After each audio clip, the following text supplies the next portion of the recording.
MTV की videos में खुशामदीद। आपने अपनी जिंदगी में रेस्टोरेंट में खाना तो खाया होगा और वो खाना आपको प्लेटों और मुख्तलिफ बर्तनों में दिया गया होगा। एक लम्हे के लिए आप तसव्वुर करें, अगर वो ही खाना आपको ह्यूमन बॉडी के ऊपर रख के सर्व किया जाए तो क्या आप खाना पसंद करेंगे?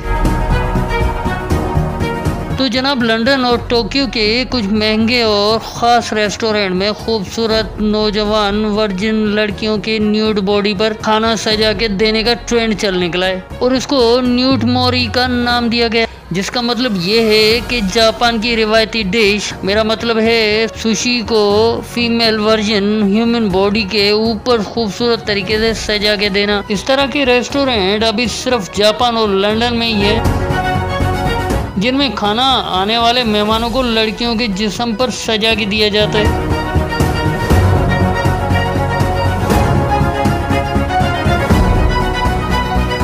ये रेस्टोरेंट आजकल बहुत ही ज़्यादा फेमस हो रहे हैं और इनकी बुकिंग एडवांस एक साल तक हो चुकी है। अगर आप किसी ह्यूमन बॉडी पर खाना खाना चाह रहे हैं तो आपको 1 साल तक इंतज़ार करना पड़ेगा।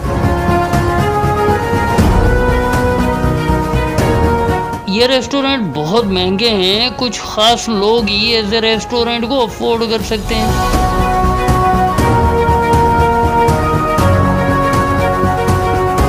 इन रेस्टोरेंट में होता ये है कि सुशी को, मेरा मतलब है खाने को, प्लेटों के बजाय लड़कियों के जिस्म पर सजा के सीधा कस्टमर के टेबल पर पेश किया जाता है, जिसके बाद कस्टमर इस फूड को आराम और मज़े से एंजॉय करता है। तो आप ही कमेंट्स करके बताइए कि ये तरीका आपको कैसा लगा। तो कैसी लगी आपको ये वीडियो? अगर वीडियो आपके मयार पर पूरी उतरी है तो लाइक देना हक बनता है, और अगर आप इस चैनल पर नए हैं तो हमारे चैनल को सब्सक्राइब कर लें।